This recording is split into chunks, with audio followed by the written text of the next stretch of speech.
Hello, welcome back to another Black City Coffee vlog. Today we're cupping your coffees. Cafetalero, right? Yeah, Cafetalero. You told me this was your first roast, and I'm so honored that I get to try it. Wow, what an honor. Alma coffee. Remember we did 6 before, a couple videos ago, and now we're gonna cup the big bag. So they're both medium roasts.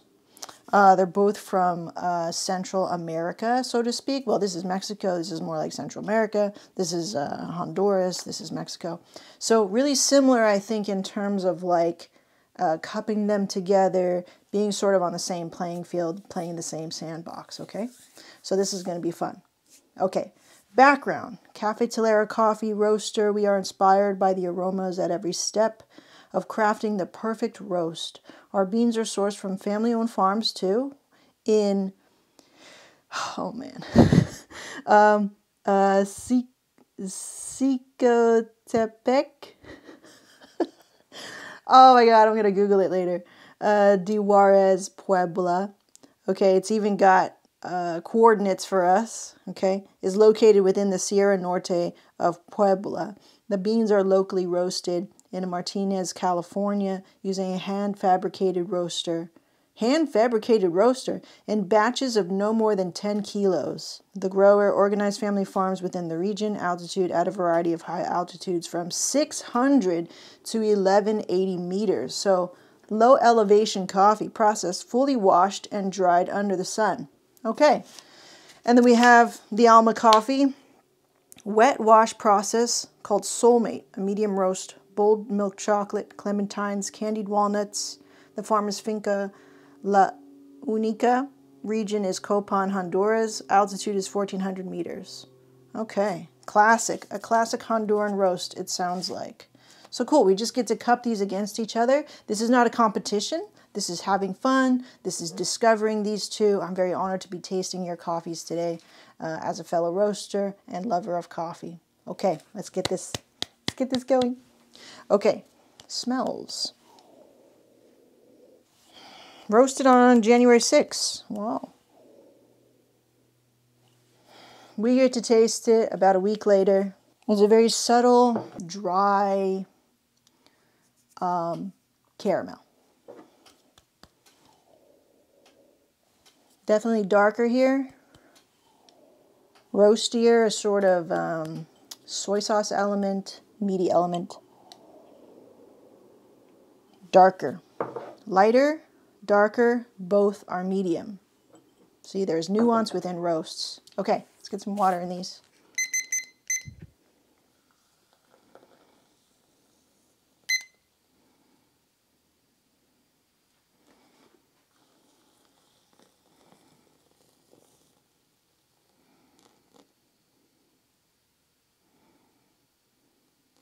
And rinse cup.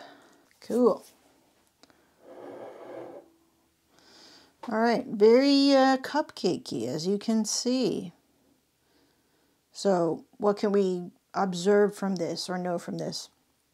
Fresh coffees, so both roasted recently. And if they weren't fresh, these grounds would sort of sink to the bottom. A little test you can do. Take any like coffee that you buy at the grocery store. A lot of times they don't put the roast date on there because, hey, they got to sell coffee. So maybe it's not going to be the freshest. Will it still taste good? Yeah, it probably still tastes good, especially if you're putting cream and sugar in that thing. It'll be all right. Okay, so we went with a grind size of 4. Now when I drink coffee, I'll do a 3-notch one.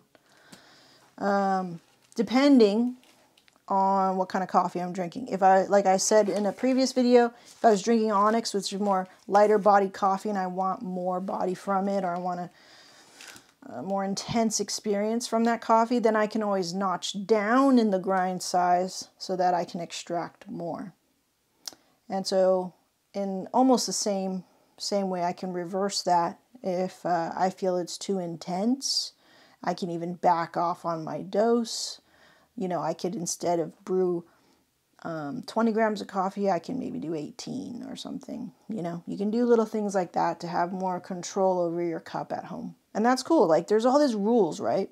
But I find that when you can niche down and sort of tear down and make your own rules and make it your own, then you get a lot more fulfillment, a lot more joy from the whole experience. You don't have to, but you can, you know. I gotta figure out how to say this word though.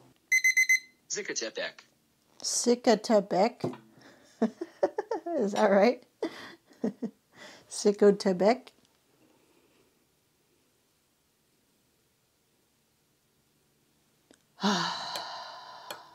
Grape nuts.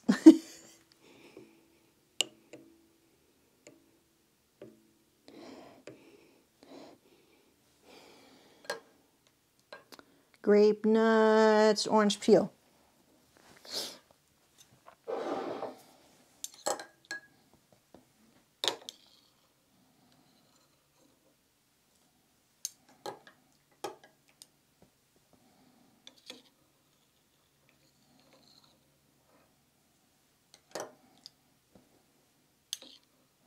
Got some floaters in here.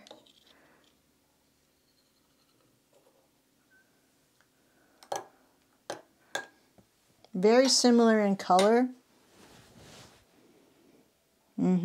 But we could kind of tell from the smell alone that this guy was darker from the smell alone. Just more roastier, more meatier, darker in its profile.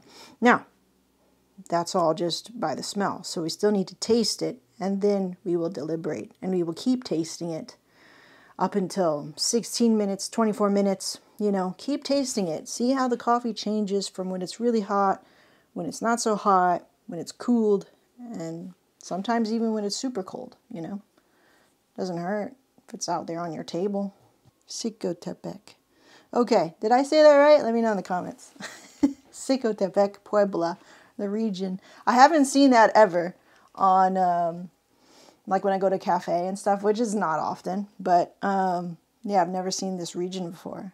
So, what are we going to do? We're going to look it up. And we'll throw it up on the screen right now because I'll Google it later. But it's always nice to see what information is on the label. I'm just like you guys, is like, okay, this is what was on the label. Let's investigate what's interesting or what piques our curiosity. Honduras Copan, very popular area from which I get a lot of coffee from. Reliably and consistently milk chocolate brews from there. I think if we're talking about tasting notes, and we keep this conversation going about tasting notes, you know, chocolate is usually like a flavor note that we would kind of associate with the roast alone. Like, yeah, you're going to get milk chocolate once you roast it. But what is the terroir and what is the process? What are those flavors, which are more your fruits, your citrus, your spices, maybe perhaps, things like that. So, you know, usually we kind of like have chocolate as a catch-all kind of tasting note that I see, you know, that I've observed. But I think coffees from Honduras, like that is the terroir. It is the milk chocolate. Not a dark chocolate, but a milk chocolate, so a sweeter chocolate. And they've just been known for that, you know. Throughout all the time I've been just sort of observing coffee regions, which is cool. It's interesting. That's all they are. Observations. Going, okay, like this region seems to produce a lot of this. Cool. Something to catalog away. We're at 4 minutes. Let's give these guys a whirl.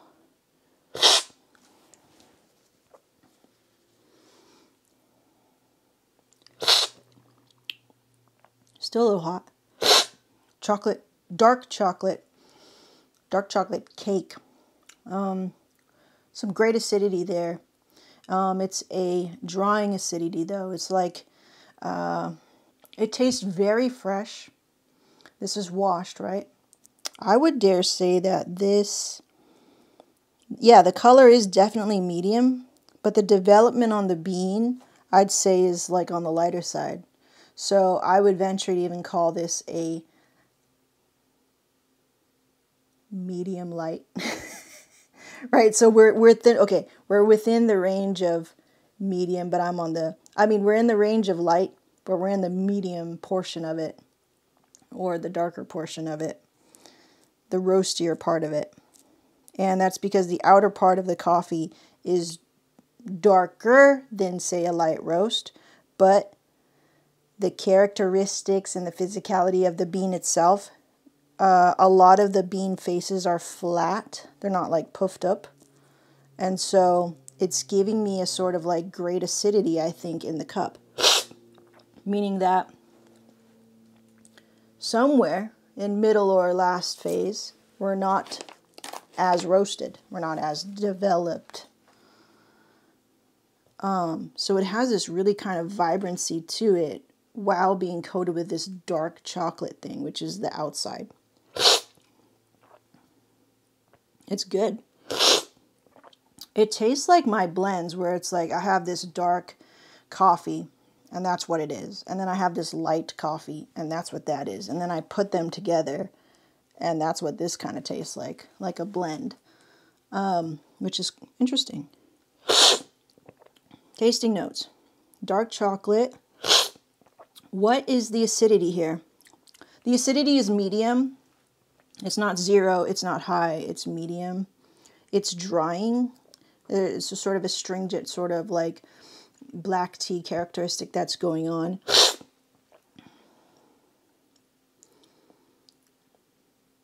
It's not citrus. It's baking spices. There's like a bread-like quality in there. The chocolate is all the way through. Maybe like some baked fruits. So like not a bunch of punch in there. A bunch of punch. Not a lot of punch, like acidity or zing. But there's a sweet component in there that lends me to like, I was baking a lot of like panettone. So with the bread, the buttery bread, and then like the baked little fruits and raisins inside, that's the kind of acidity that I'm tasting here. Good. Solid. This is your first? It's very good. Good job. All right. Alma coffee. This is a solid medium dark roast. Within the medium, we are at medium. It tastes very consistent in terms of what you would expect for coffee flavor, but not boring and not burnt. Okay, so a lot of times when you're tasting coffee, say in a diner or low quality coffee that they would call medium roast, it's either old or burnt. There is a meaty finish to it, but there is still some acidity there, which signals to me this is a coffee that was not roasted without care. You know what I mean? Definitely a bolder cup here. Yeah, this in comparison to this, they're both medium. This is like a light medium then, if I were to say anything. This is a light medium or a medium light, however you want to take it. But it's on the lighter side of medium. This is on the darker side of medium. These are really good contrasts to do. And say as a roaster, how is this information important or effective for you to use? Well, you go, okay, there's a difference here.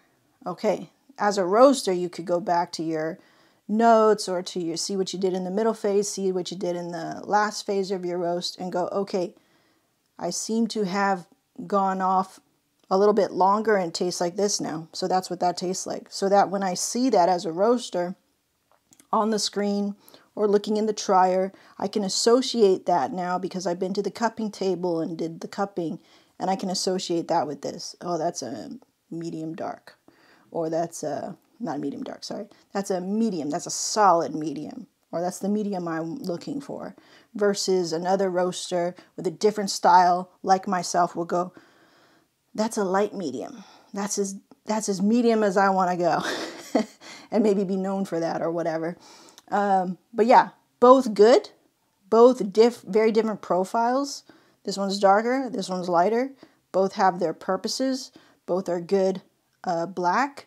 This one I could see stand up to a little bit more milk and sugar if that's how you drink your coffee. Definitely want to try and throw this through like a espresso. I'll try it on my own for sure. Because it still has some good acidity there. It's low acidity.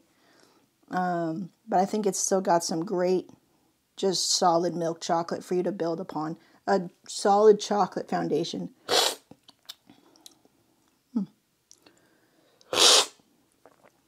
Yeah, definitely this guy, lighter. Walnuts, clementines. Okay, yeah, so that's your citrus note. Clementine peel. Yeah. Yeah, the bitterness is pretty solid throughout. And we don't say bitterness in a negative way. Nothing is negative on the cupping table. They're just observations. They're just tasting notes to describe. They're just descriptors. Nothing is negative. The only thing negative I'd say is burnt. That's the only negative that you could have on the cupping table. Burnt or a defect. So we wouldn't call them tasting descriptors. They're more like defects. If you have a defect on the cupping table, then we can talk in a more negative sense and talk about, okay, how can we fix this or whatever. But everything else is always just a descriptor and helping you to go, okay, this descriptor equals this in the roast. My palate prefers something lighter for sure. Always, in general, for me, something lighter. I like something lighter, but I always need to have body in my coffee. So these are both shining in terms of body and sweetness. They definitely both have it. If you like a darker palate and you're going to put milk and sugar in there, you go for this guy. You can do milk and sugar, but I would strongly urge you to just drink this black because it's got just a lot of natural flavors for you, a lot of natural sweetness already there for you. Yeah, a vanilla. And this is just the bolder version, you know, but very good. Okay, that is your coffees cupped. Thank you so much for sending these to me. I have a blast as always. I hope you learned something. I hope that was helpful for you. If you want to send me coffee to cup, you can do so. There's an address in the description. Thank you to Cafetalero from the, I already forgot how to say this. Dang it, tell me. Sikotepec. What? Zacatepec. Sikotepec. Beck. There's no Beck. There's no B. Zacatepec. Sikotepec. Beck. Okay. And again, Alma Coffee. Thank you again. We got to try the big boy bag today. Definitely want to run this through an espresso machine, which I think I'll do tomorrow because we had plenty of caffeine. Thanks so much. We'll see you in the next one. Bye.